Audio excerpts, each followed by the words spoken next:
If you're a fan of heavy metal, then you should have the CMS Network app on your phone. With 5 great shows featuring all the best artists in heavy metal of all genres, as well as streaming radio, video on demand, and of course heavy metal television, the CMS Network app is the app you should have. Just go to your app store and do a search for CMS Network, and you'll just install it, and you will have all the metal you'll ever need. Stop surfing around for it. It's all right here on the CMS Network app.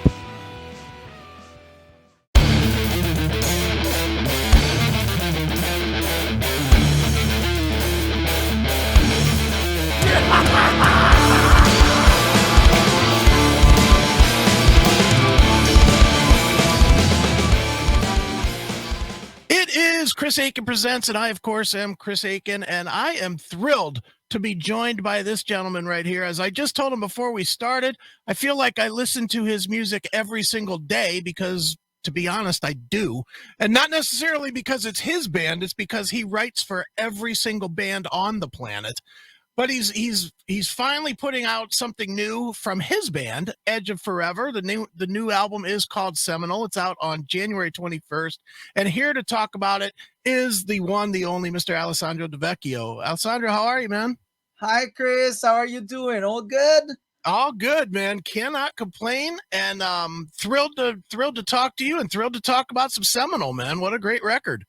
Thank you very much. We're very excited. We're almost there to the release of the album. We're very excited, very proud of it. We put lots of work into it. We wanted to make it special because we think it's a special album. So here we are. Yeah, no question. And a lot to unpack with it. So why don't we start by you telling me a little bit about maybe even before the album came together, because you had to kind of rebuild the band as well. Is that not true? Yeah, in 2018, I just felt the lineup wasn't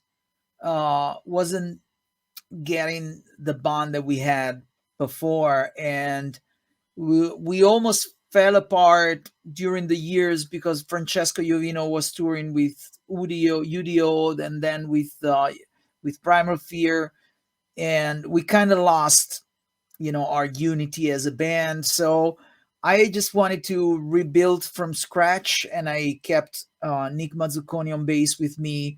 He's been my loyal bass player for so many years, and I was looking for musicians that could really play what I had in mind for the sound of the band, but also have that human factor that I was looking for the band to just be a band and not just be something that you put together. And Aldo was the most natural choice because I've been looking for what he was doing and checking on him for years. Sure. And Marco was playing in Hardline already.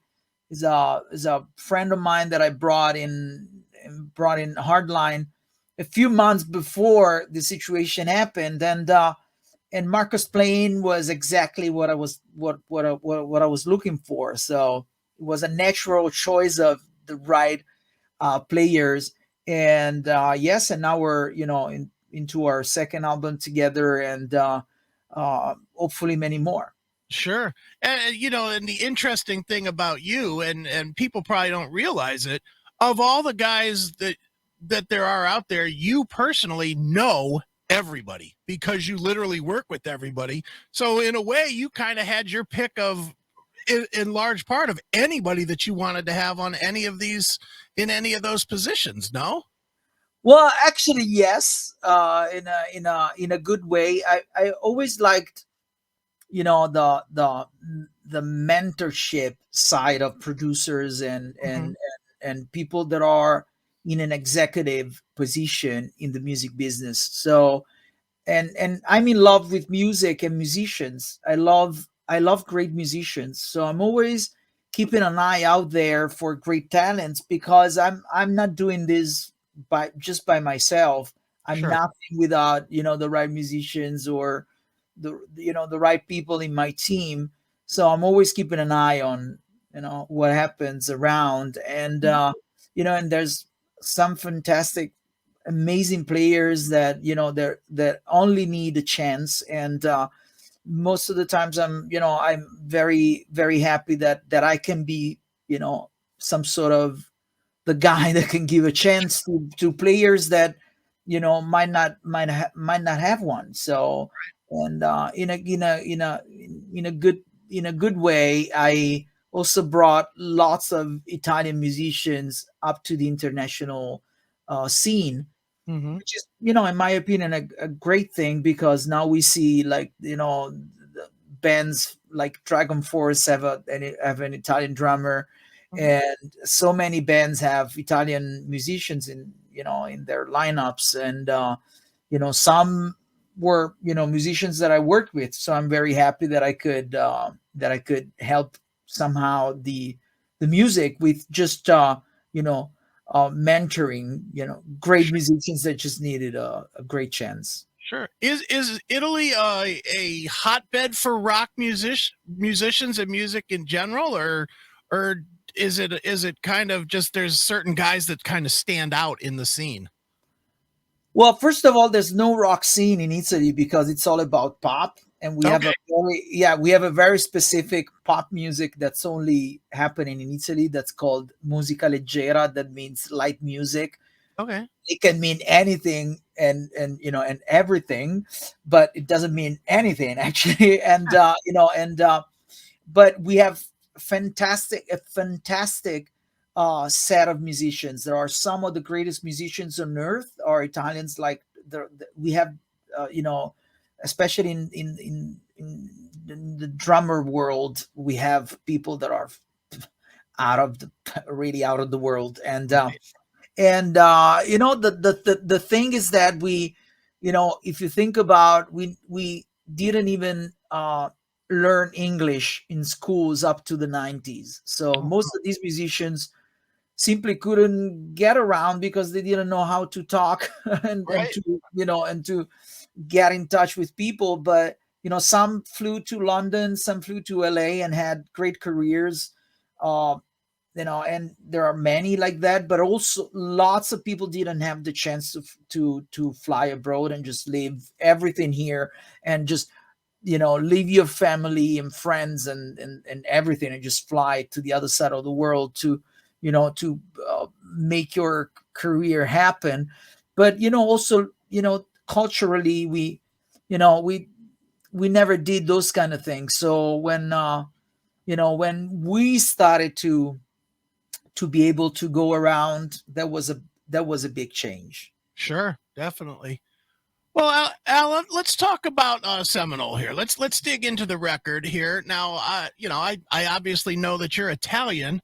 So, what is your connection to Indian heritage and specifically the Seminole Indians? Is there like lineage for you, or is it just something you've studied, or what is your connection? Well, first of all, since I was a kid, I always, I was attracted by their, the native love and bond with nature. First of all, so the way they respected the Mother Earth. Mother Earth was my Mhm. first link to them. And since I was a kid, and I've always been inspired by studying their philosophy, their morals, and their story of resilience. And if you think about 500 years of oppression and the biggest genocide ever happened, it's all on their shoulders, and they're still there, unfortunately weakened by all these years of trying to to come up with a sense for this madness. But it's a very deep culture that I love to refer to when I need guidance. And to me, there's on Earth very few other populations and cultures have been so deeply connected to Mother Earth, which is my biggest link to them. And And you know what, I really love the native culture. My I'm full of tattoos that are about that. And actually I lived in Florida for 3 years almost, and Sure. right before the pandemic, and that is the land of the Seminole. And it felt very natural to for me to write about that concept of resilience, because of the Seminoles' resistance to, to the white people, uh, and relate that to everybody's story, because we all have to struggle, and we all have to face adversities.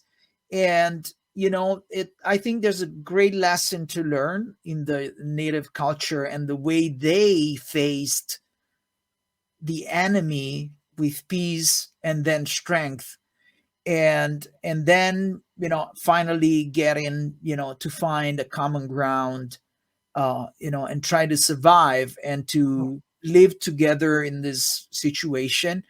And there's a very big lesson to learn, for today's problems, Sure. especially, that we Sure. could really learn from those 500 years of war, but especially from all their heritage. And living in Florida linked me even more to that culture. Sure, definitely. Now, Al, the one I don't want to say the one song, but the one piece is the title piece, which is just one of the most ambitious pieces of writing I can think of in a while. I mean, it's such a big, grand piece that is somehow remarkably cohesive at the same time. So, talk a little bit about the four-part Seminole work. Was that difficult for you, because you do kind of write a lot of singles, for everybody? You write individual songs. Was it difficult to write a big piece of music that was, had a thread going through it? Well, actually not, and simply because I'm kind of locked into the melodic drawer, and this world of uh, singles and songs like that. I have a long history in progressive rock and progressive metal, Sure. uh, and I think it reflects into this song. And we just wanted to write out of the box. We didn't want to write just another melodic hard rock album. We wanted to experiment and to use all our influences and put together the all the elements that could then at the end make Edge of Forever sound like Edge of Forever and nobody else.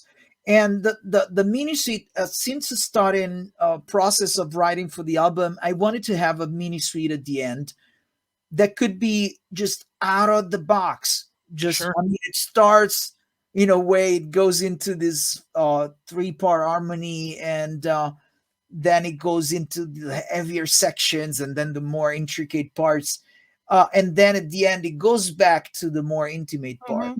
And yeah, it was my goal to just have something more ambitious and more magnificent. And Marco Di Salvio, the drummer, came in help, because we wrote the song together. Actually, the second and the third part of Seminole, it's written with they're written with Marco, Okay. and it you can hear the different influences Sure. from the other songs because of that. And yeah, it's we just wanted to write something that stands out compared to everything else that we've done, and everything else that's coming out today. I know it's ambitious, but to write such a long song for a melodic rock record nowadays, in the world of the 3 minute song, Mhm. it's adventurous and it takes courage. But you know, at least with Edge of Forever, I want to have fun and do what do what Sure. I want to do, and that's why uh, there's also like a song like Wrong Dimension. That's almost 9 minute long, and it's Mhm. got all these different atmospheres, and it's a sort of Gates of Babylon meets Stargazer meets Heaven and Hell. So it Sure. ends and references that you normally don't find in a melodic rock record. So there's these dark passages and these heavier elements Mhm. that we want to implement even more in our future. Sure. Yeah, it's funny when I first listened to the four-part Seminole, and maybe you'll get this reference, maybe not, because it is a little old at this point, but it reminded me a lot of the end. It reminded me a lot of the end of Extremes, Three Sides of Every Story, Oh, that yeah. has kind of the fast part, and then the Are We Ever Gonna Change, which is a different sound, and then it comes back. It sort of reminded me of that path. Yeah. I mean, for me, it would be easier to write just short melodic commercial song, Sure. but that I can do for other artists that I'm not involved personally in Mhm. and with. But with Edge of Forever, I just want to make write something that's completely from a different Sure. point of view, and also create a blueprint that's different from any other band. My vision for Edge of Forever is that when Edge of Forever is out with an album, there's nothing else that can be compared to. Maybe you can hear a little Journey, a little Kansas, a little Malmsteen, a little this or that, Sure. but we still retain our own sound, which is, basically, in my opinion, Seminole, the song, the four-piece song, really represents what Edge of Forever is today. It's not just a typical melodic AOR band. Sure. Definitely not. Well, Alessandro, the single that's out there, the video that's out there, Get Up on Your Feet Again, very up song, very fun song. Why was that one chosen to be the video? Well, so Frontiers wanted the first video to be Shift the Paradigm, which is a song Okay. that I love because because of the message. But in my opinion, my personal opinion, and obviously I'm inside this game, so it's a little more difficult to be objective. But in my opinion, Get Up on Your Feet Again uh, has everything that an Edge of Forever single should have: a great chorus, very melodic, a great message, and a great riff. So, and all these elements, it's got great drumming and the bass is pumping. So as soon as I wrote the song, I knew that it would be a single, because it's special in our opinion, and we always felt very strong about it. And when I wrote it, I actually wrote the lyrics and I saw the video.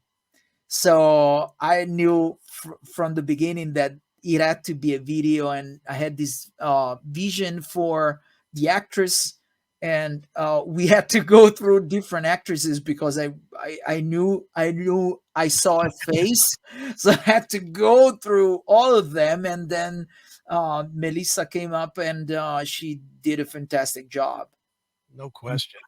Well, Al, we've been kind of joking around about it a little bit here, but the truth is you really are the guy right now when it comes to writing songs for everybody, or at least everybody on Frontiers. It's like every time I get a release, it's written by Alessandro De Vecchio. Every release has something anymore, which is a fantastic testament to you.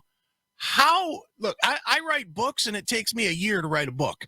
I don't know how you can write so much music and not be repetitive, and at the same time fit so many different sounding artists.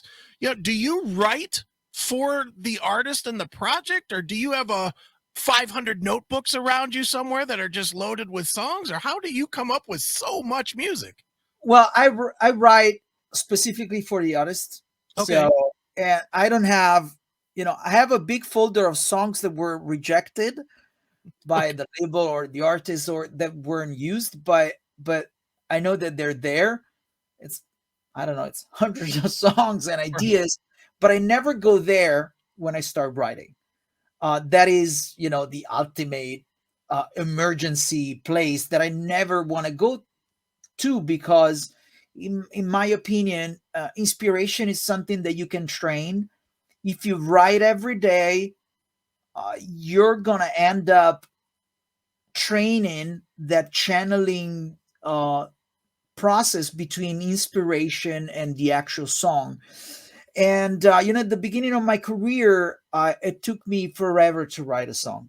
I was never happy, and it took me forever. It simply took me forever. But then people started to like my songs, and they started to ask songs from me, and I was like, oh, how can I make this work and not lose an opportunity to work with all these guys?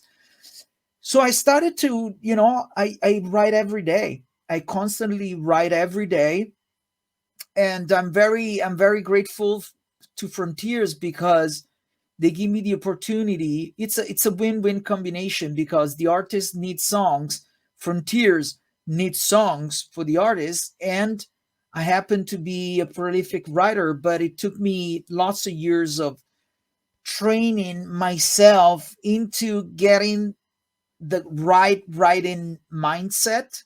Sure. And also, I mean, I gotta be honest, I don't write all the time alone. I have a great team of writers that I'm writing with, and sometimes I just write the lyrics, or sometimes I just write the melody, and we share the process. But then, Edge of Forever, I write 90% of the stuff, and or like Jeff Scott Soda, I just write the music and he writes the lyrics. Right. And that is a great combination. That is the easiest combination for me. I leave the melody and the lyrics to somebody Right. else. But I then happen to write lots of lyrics. And to me, it's all about keeping your mind very open.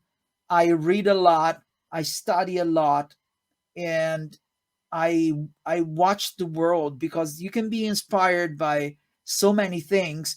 Obviously, if you tend to, live in a shell, that's more difficult. And if you want to write a lot, but Sure. if you want to write a lot and you keep your mind and heart open, there's so many stories to tell. There's just so many great melodies, and I live by the principle that I'm not done until I'm done. I still have to write my best song.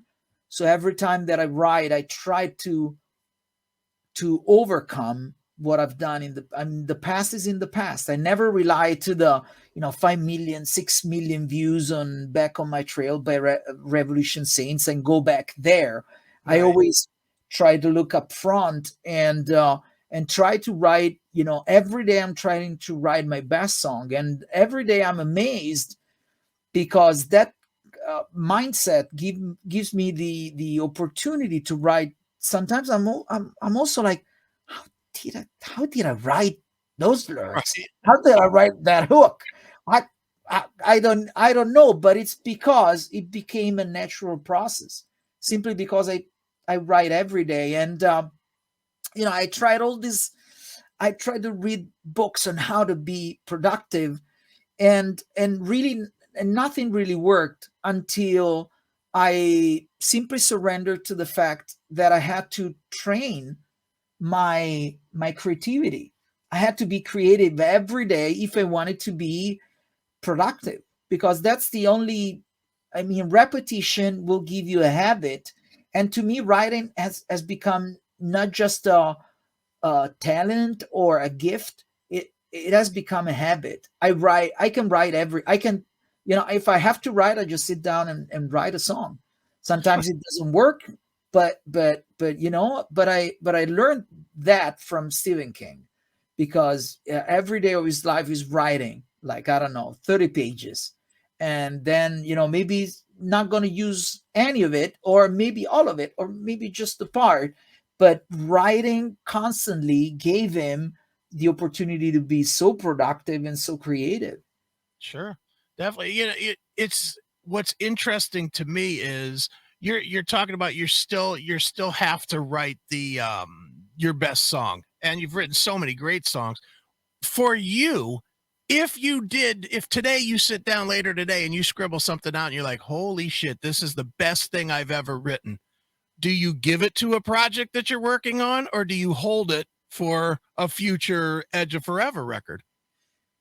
Well, I would give it to a project, because to me, it's very hard to sit down and say, oh my God, I wrote my best song. It will never happen. And I gotta be in Edge of Forever mode to write for Edge of Forever. And, and lots of people always tell me, oh, you should have kept that song for yourself. Now it's somebody else's song. And it's fine. I mean, I take it, I'm very grateful for it. And for me, I take it as is. It's simply a song that I wrote for somebody else and I didn't keep for myself. But also that gives me the strength and the fire to write even better. Sure. Because, obviously Edge of Forever is where I want to write my best song. I want to die with that. But right.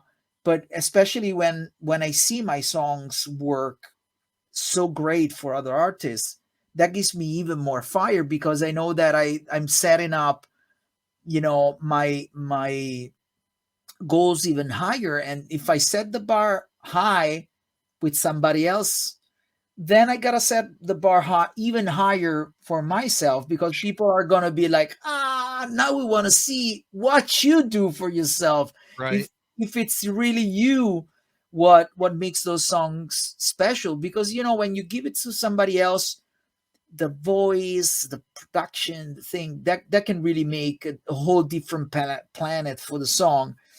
And but when it comes to myself, I really want to prove that my writing is it goes beyond what I do for somebody else.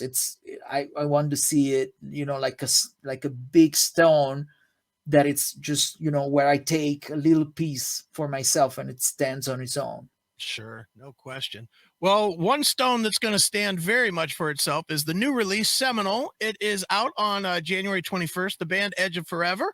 And Alessandro, I want to thank you for taking the time to join us here on Chris Akin Presents. Well, I'm very happy that we finally met, and I'm sure we're going to talk even more in the future. Thank you very much for the support, and I really appreciate you for liking the album, because that's the most important thing. And also, I'm very, very honored and very humbled by the fact that Seminole, which is the most ambitious song on our catalog and on my catalog as a writer, is so appreciated. And that makes the 20 and more years of blood and sacrifice and tears and pain of living in the music business worth. So that is the highest compliment that you could have given me. Very good.